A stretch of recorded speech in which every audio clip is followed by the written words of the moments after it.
Now, if you're in fintech, Adyen likely needs no intro. It's one of the original and best-known fintech companies and currently the largest fintech in Europe by market cap. It's currently a publicly listed company on Euronext as well.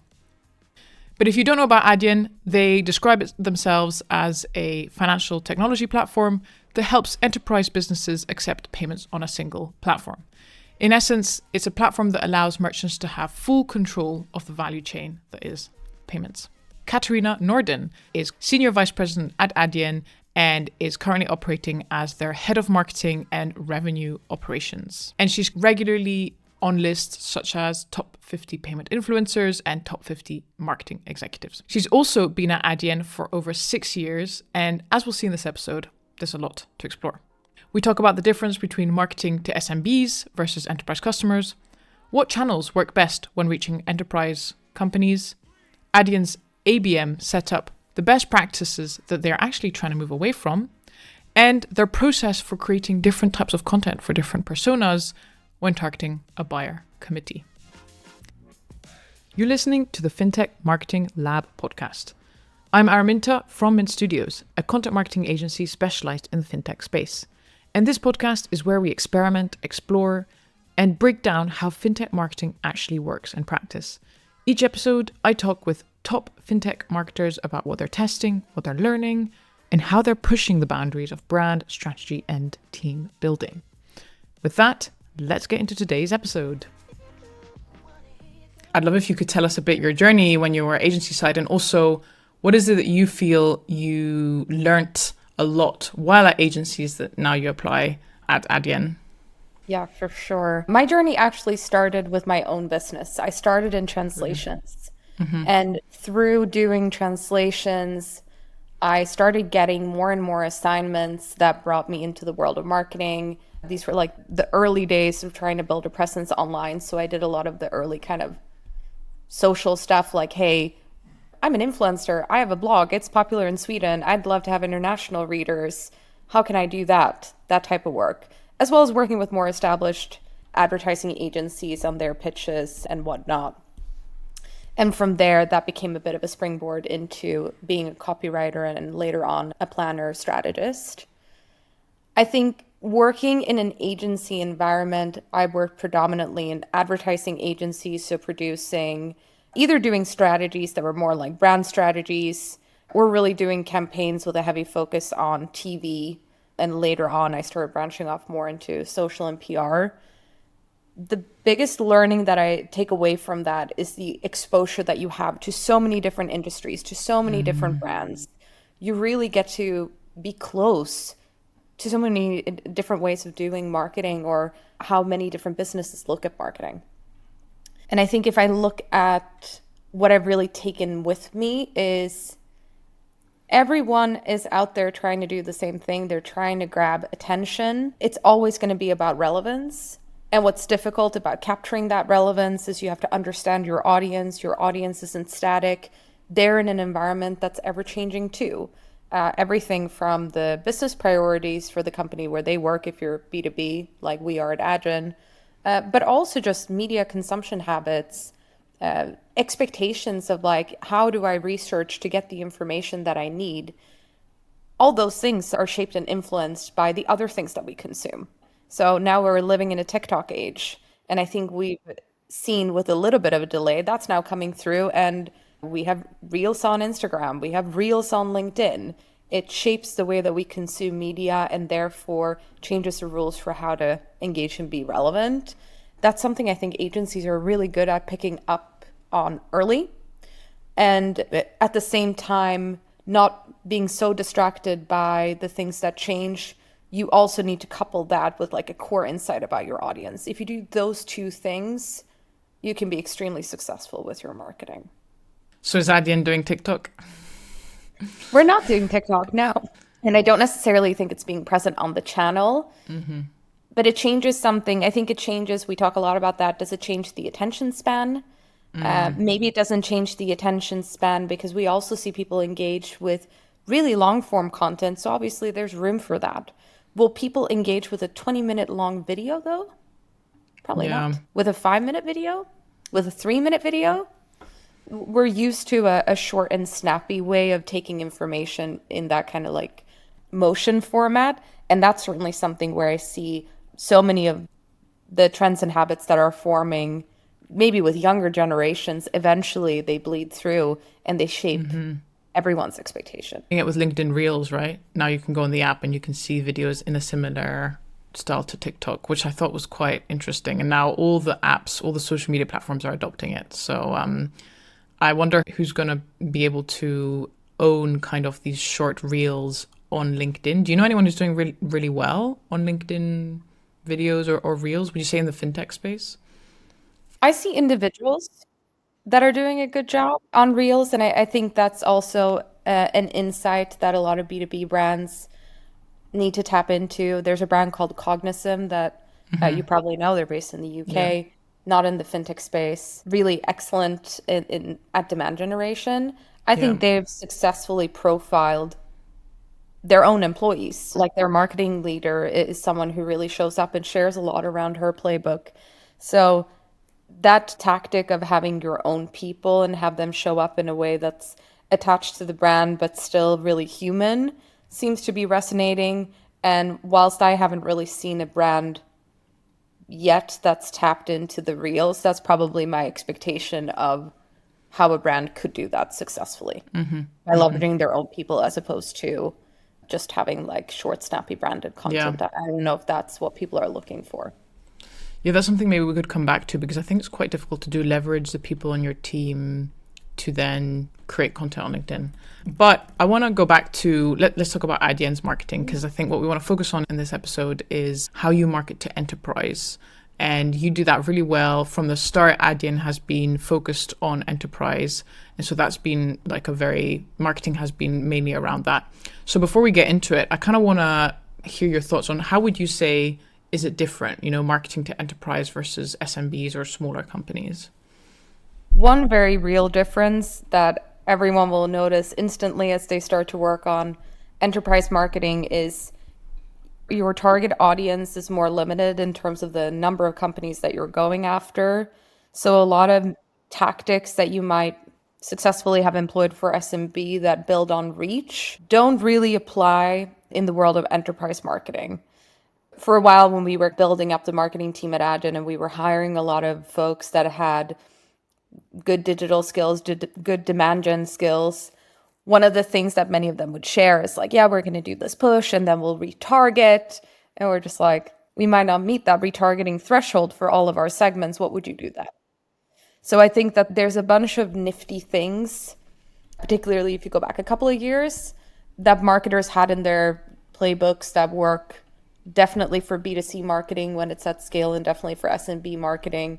And then for enterprise, it challenges some of your core assumptions of, I have this limited set of really valuable customers.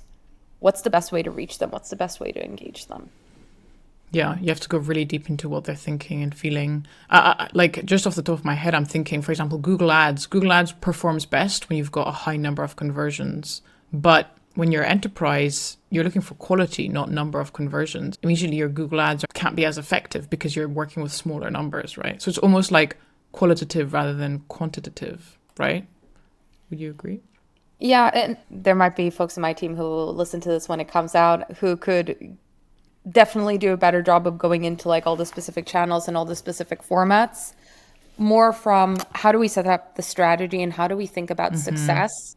Something that I urge teams to consider is it's not really meaningful how many leads we get in or not. And it's not so important to have the strongest lead to opportunity conversion rate. If we take Google ads or like search ads or even SEO, with those tactics, we certainly get like a broad base of interest that's not relevant that we have to filter out. Yeah. Where we get really highly relevant leads through.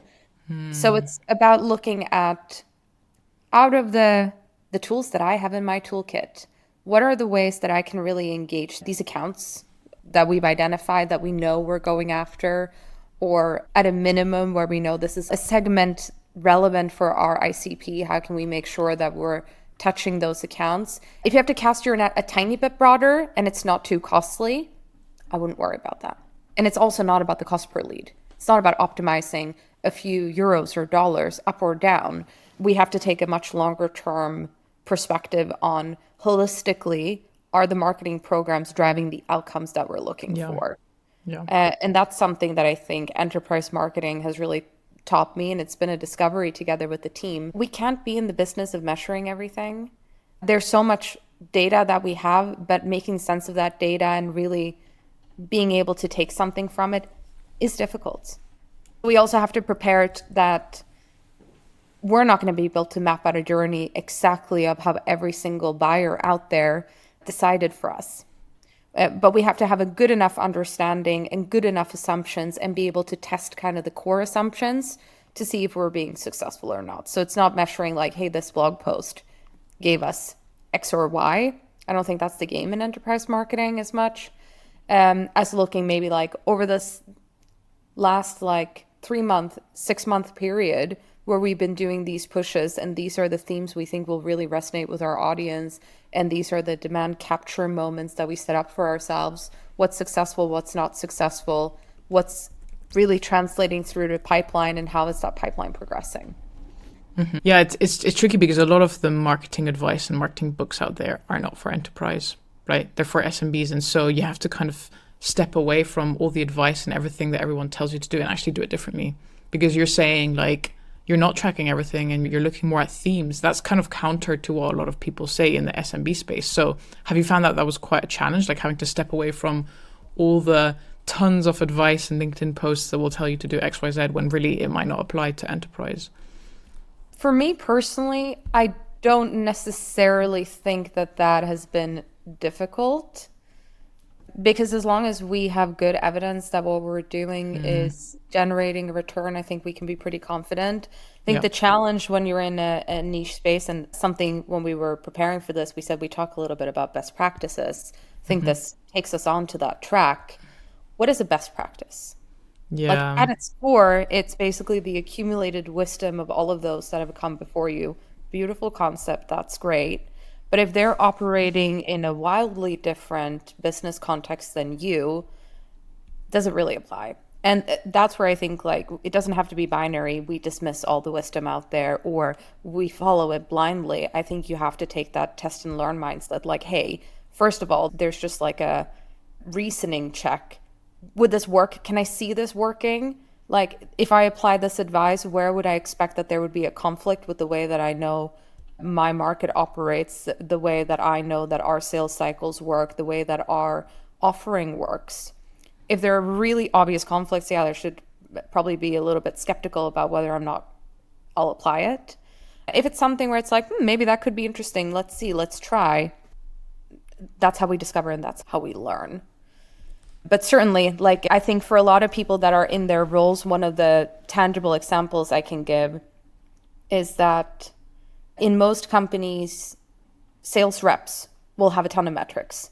They might even have goals on like how many calls they need to make, how many meetings they need to make. Like they really try to break down, like the ultimate thing I imagine they care about is revenue, but they try and break that down into a lot of smaller milestones. And it often means that the marketing teams are focused on how they can generate something that hits those milestones. And the positive thing in that model is it's pretty obvious what numbers you need to drive for the whole equation to work out. And that's something a few years ago when we were setting up marketing at Adyen and kind of preparing it for the future, we had a lot of discussions around how many goals should we have or not, because Adyen historically doesn't work with a lot of KPIs. We're not like a KPI driven culture. We're much more about, do we believe strongly that we have the right strategy? How can we be as intentional and selective as possible about the metrics we put out there? Because every goal, this is really something I've learned at Adyen, seeing it in practice, every goal you put out there that determines behavior can have a negative counter effect. What's a good example of that? I'll start with the sales side here because I think that's where it's really obvious. So we operate on the premise that we're here to really focus on our customers and help with their growth. And in payments, whilst let's say you might have a customer based, they could have a headquarters somewhere, maybe they're headquartered in London. They might be really interested in processing across multiple markets. Most don't necessarily have a payment provider per geography. So maybe they want to process in Germany, right?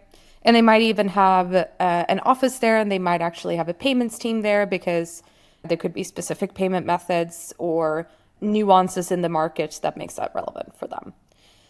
At Adyen, we've set ourselves up to say that as a sales manager, you obviously focus on the companies that are headquartered where you are in your geography. But when you work with that customer, you sell globally. And if you need expertise from a different market, I gave Germany in the example, but that could be Singapore, that could be Japan, it could be Mexico, more complex markets, right? We encourage sales managers to work together, and we incentivize that behavior. So we might say like, hey, you should both work on this deal, call up this person in Mexico, work together. And that's been a huge recipe of success for us because we have immense knowledge sharing. We're really able to help our customers. We're able to be fast. It's a good thing from the customer's point of view.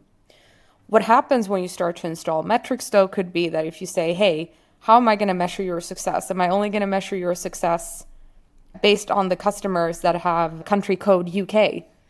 What if that company, ultimately, when you do the deal, they have a partial presence? How are you going to divide the credit? And I think some of these questions come up when you start to have many more metrics, especially metrics that gel seamlessly between all teams. Because whilst we think, hey, it totally makes sense to have these sales managers work as one globally, when you market, we actually market to a geography. So we'll market to the UK market, we'll market to the German market in German. So if you wanted to have perfect resonance between your marketing goals and your sales goals, down to like a meeting level, you end up with a ton of complexity. It doesn't work for us. So that's one of the areas where, yeah, there's a conventional model out there. Some might call it best practice, but there's always another side to that story. I think something that we do quite well is when we work with numbers and when we work with goals, it's always data with context. How, like, what's the long-term effect going to be of this? What's the implication on our strategy? Is it smart? Is it sound? Are we confident making a hard rule around this? It's still people running the business and not just numbers. And I think there are a ton of folks out there who would argue me or argue us on that. No, that's really interesting. And because ultimately what you've done as Adyen is you've decided to move away from, and that takes guts, right? That's difficult sometimes, to move away from what best practices are and what everyone will tell you to do, perhaps even what consultants have told you, and said, okay, we're going to actually do it for us, like what actually works best for us. And that takes a lot of testing and time, probably. I'd be curious to hear any other best practices that you've found, maybe in the marketing world, that you are like, have found have not worked for you, or maybe just not worth even trying. I think we talked a little bit about setting up a very linear digital funnel. That's certainly something that doesn't work. And I think that's probably true for a lot of enterprise brands out there. I think this idea that you're able to track all of your buyers' behavior and that you can always see their intent, blah, blah, blah, blah. You can obviously better in some markets than in others, depending on a number of factors. But there's always going to be a dark funnel. There's always going to be offline behavior that you're not confidently tracking that we know is important. B2B especially is like a people-heavy business, right? Yep. Where there's a lot of human interaction that has like an enormous impact on the outcome, whether you win the deal or not. And so like we were talking about earlier, if best practice says that like, hey, you should have a very data-driven approach at all times, I think that there's a lot of benefit in that. The only thing that I would probably challenge is don't be anxious about the things you can't measure. There will always be gaps. Yeah. And what sets a good marketer apart from an exceptional marketer is how we handle that ambiguity. Maybe there's something we haven't thought of that we can test. Maybe there is actually a way to have a data-driven small experiment around something that's traditionally harder to track or to understand. Maybe it's really just seeing like, hey, these are the assumptions that we made. If these assumptions are right, whether or not we can follow every step between points A and D, provided enough folks arrive at point D, we can feel pretty confident that this worked. Or we can do a correlation study. I think that like ingenuity and not being scared by what we don't know, but being a little bit excited and curious about it. That's something I don't necessarily see a lot written around on LinkedIn, but certainly something in my own experience that makes a huge difference for results. If you look at results as, pipeline and revenue. Amazing. Well, I'd like to now talk a bit about Adyen as a whole. Like, what does your marketing look like nowadays? So let's start. We'll talk a bit about ABM because I know this is a big part of it. And I kind of wanted to start with channels because this is an easier way for listeners to get an understanding of what you're currently working on. And then we can talk about strategy overall. So yeah, what are some of the channels that you're working on at Adyen, and what have you found kind of works best with enterprise? Yeah, let's start with that. Yeah, I think maybe to take a step back, if we're looking at what's the objective, let's say the objective is to bring new customers in. Mm-hmm. That is a big, long funnel. And then the reality for us is that pipeline is still early stage. Anything in payments, that's also transactions based. Yep. It's actually a long ramp up time or like a long growth runway with customers. So we're talking about extremely long timelines. Pipeline is something that we think is a good metric to work towards to measure success, particularly of sort of demand gen, demand capture, because there's a possibility of doing it within like a calendar year, like you can still see the impact come through there, and it's relevant enough as a business metric.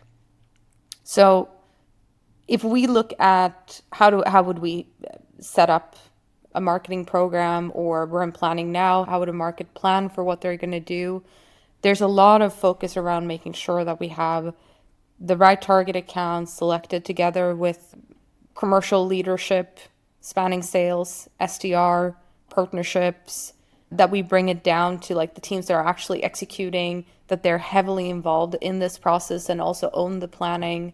And then I would say that the tactics vary wildly and the channels vary wildly depending on the segment that you're going after and the market that you're in, how granular you want to be and how much you layer, let's say one-to-many, one-to-few, and one-to-one. If your segment is really small, there might not be a lot of one-to-many opportunities. So you have to be going after that one-to-few. We see a ton of success in our outbounding efforts in direct mail.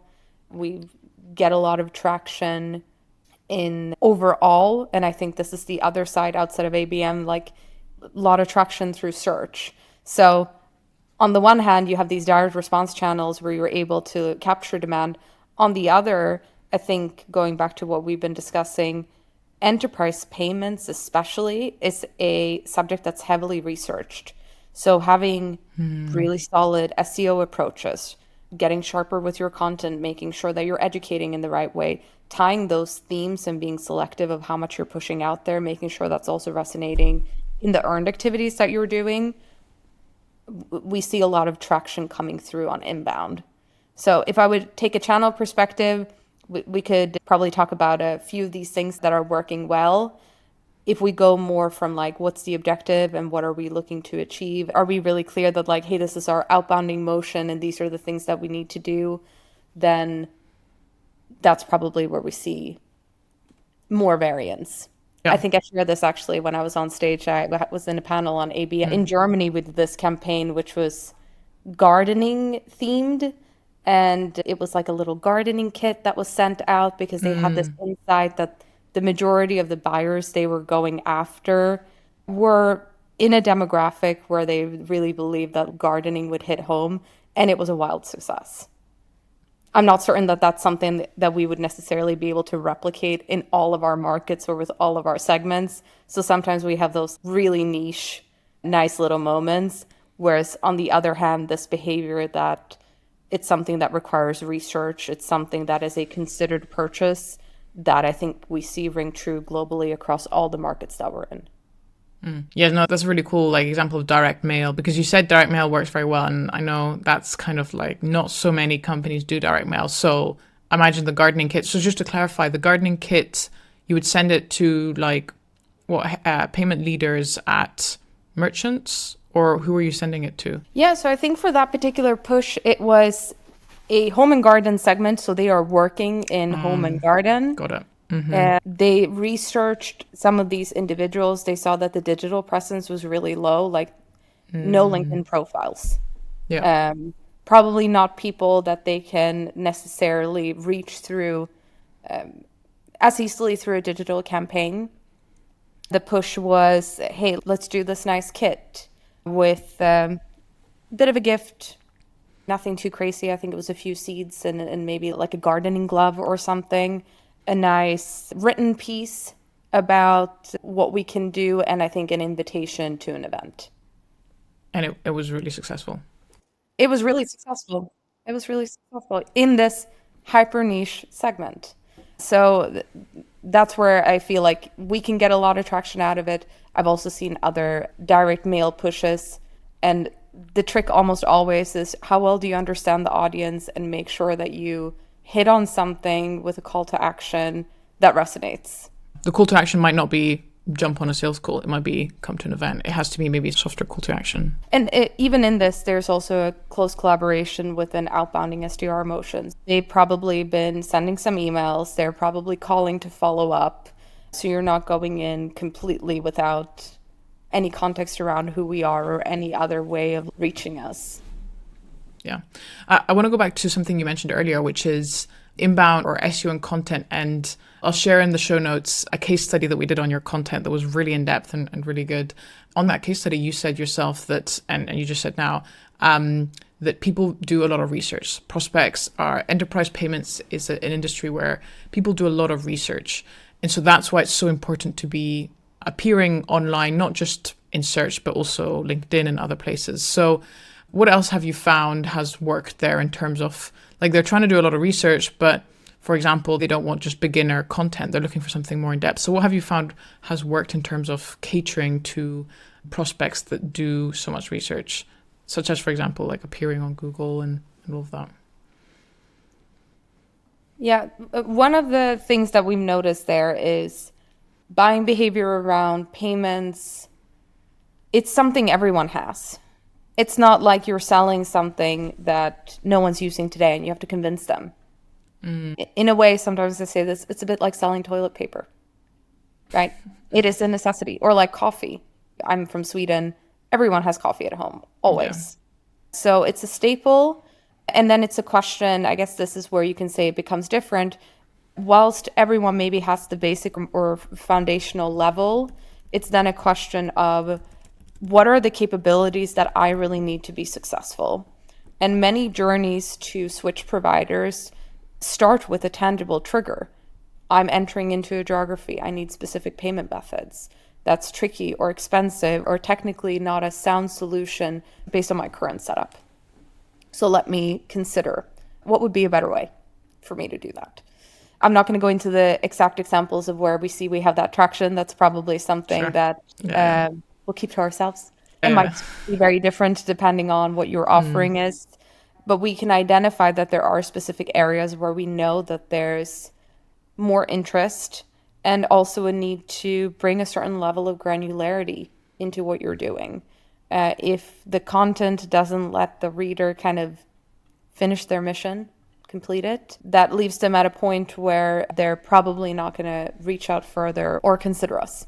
So that's where we've seen that being able to go deeper, especially as we are a solution that is very comprehensive, we are very good at meeting these needs. That's where it's been effective for us to be able to connect the dots with the audience that's doing the research. Mm-hmm. Nice. So I want to talk a bit about ABM because that's a big focus of Adyen's marketing.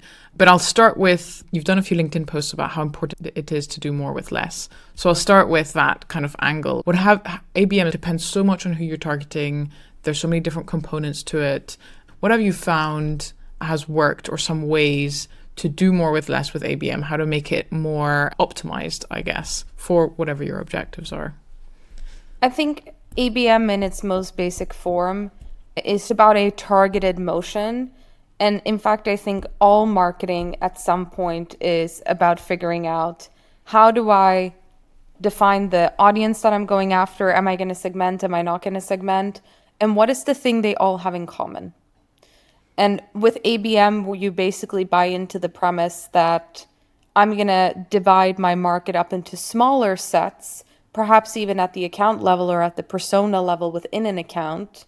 And I'm really going to go for the message that I think is most relevant to them. I think with enterprise, we see that the opportunity to bundle at scale is less, and it might force you to be too general in your messaging. Therefore, you don't stand out, or it's actually not possible for them to differentiate your offering from someone else's. So I think this is all about balancing where can I group in order to have scale or reach or impact, and where do I need to be specific in order to effectively communicate value for that audience, be that a selection of accounts at a vertical level or geographical level or use case level, or down to individual accounts or a small selection of accounts. To me, that's the foundational premise. And there is a ton out there about how you can do that in extremely sophisticated ways. But if that's just the premise of it, then it's really thinking about what is the smartest grouping of my accounts? What are the things that I really believe will move the needle for them? What are my practical means of reaching them? And starting from there. And that's where I think we've seen, like I mentioned here, I find it delightful that we can have a lot of traction with direct mail and SDR. Isn't that wonderful? Then, of course, that there are a number of digital plays or ways that we can have reach through content syndication or do follow-ups or buy intent data, et cetera, et cetera. But to me, those are all complementary, like additional lenses to apply to the core foundation. And I have evidence to believe that you can be extremely successful by getting good at the basics. Those basics could be advertising on LinkedIn, right? Yeah. Well, when I look at doing more with less, I think there's always going to be an excellent way to execute with the means that you have, and there's going to be an average way. There's a huge difference between an insight-fueled activity, whether that is direct mail or a bigger campaign for a B2C brand.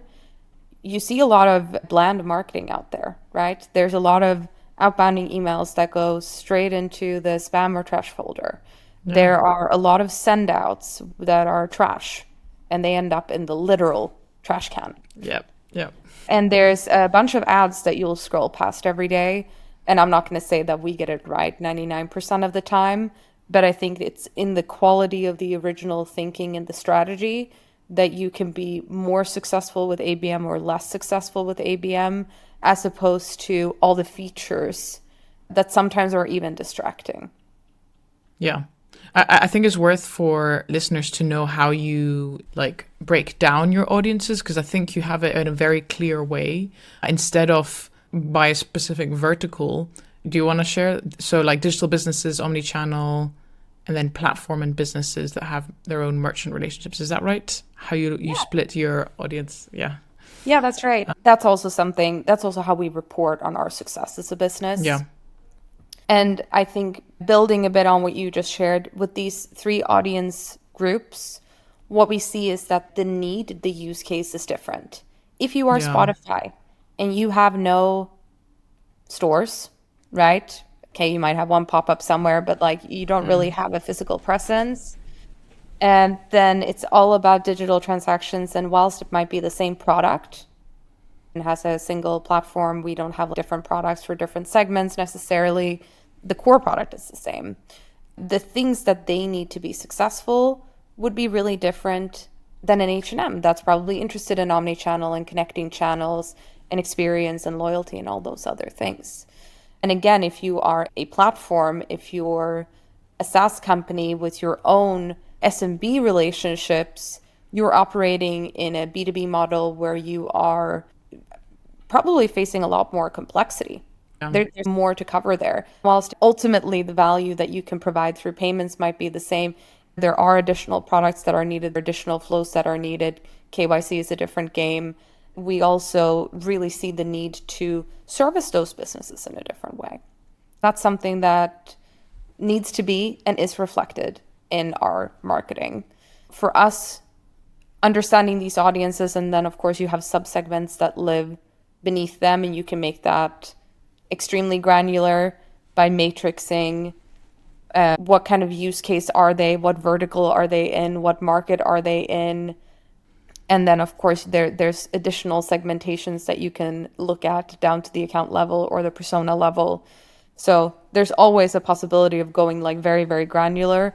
I think what helps us of having these three groupings at the top is more for activities where broader demand generation, what are the themes that we want to go out and really believe that we can add value through educating that merchant segment. Yeah, I really like how these are split because a lot of payment companies do it based on verticals. So, I don't know, SaaS or travel, whereas you've gone really specific on the pain points that they'll have or the use cases that they're trying to solve.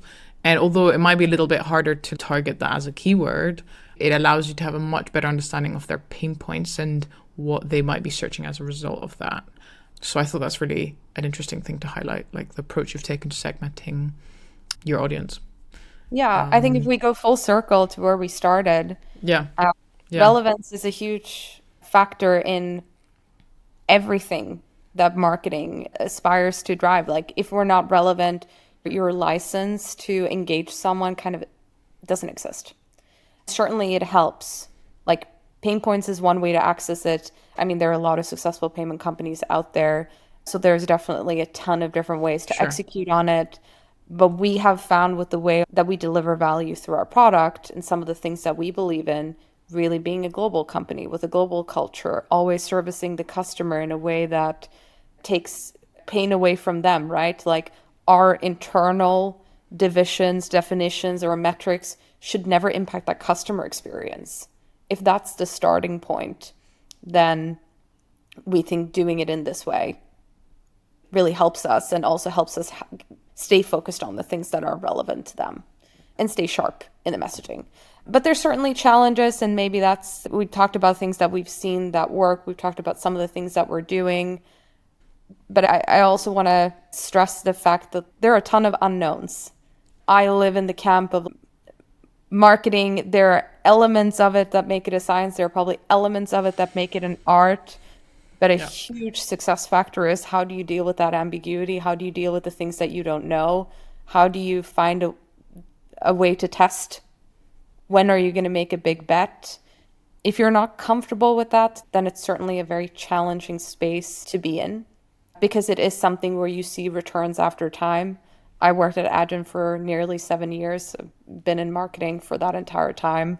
For the last nearly 4 years as the global head of marketing, there are some things where we planted the seeds 3 years ago, 2 years ago, and we've remained consistent in that direction, and we're seeing the benefits now. Yeah, that's really cool. So I want to finish off on that kind of topic. You said yourself, you're dealing with ambiguity. What are some things that you're going to call into question? Anything that you can share, of course, in 2025. What are some things that you might be testing or that you're going to start questioning or changing? Anything that you can share there? Because I'm curious what you'll be looking at for next year. Yeah, I think for us, one of the things that we're noodling on is where do we want to have the power of consistency and where do we want to give the autonomy to experiment? And consistency is really powerful because something that you do consistently over a long period of time, that tends to be where you see transformational change. So that's certainly something that we're debating a little bit when it comes to demand generation. How many different points of view or themes should we be entertaining? How much flex should there be based on market and segment? And we're probably moving in the direction of more consistency over more experimentation. And we're curious to see what that's going to lead to. I think the thesis behind that is that there's only so much anyone can hold in their mind, and being consistent around a small set of things gives us more power to really connect with our audiences. So that's one of the bigger things that we're looking at. And then, of course, there are certain adjustments that we're looking, but we'll see how they play out, and maybe you'll have me back in a year or two and I can talk about how they played out. Yes, that'd be awesome. Amazing. Well, thank you so much, Katerina, for coming on to our first episode after our relaunch. Big fan of Adyen's marketing and Adyen as a whole, so it's really an honor to have you. And thanks again for taking the time. Thank you so much for inviting me. This was really fun. Thanks for listening. You can find show notes and information about guests at www.mintcopywritingstudios.com/podcast. And finally, huge thanks to orama.tv for producing this podcast. Thanks for listening, and see you at the next episode.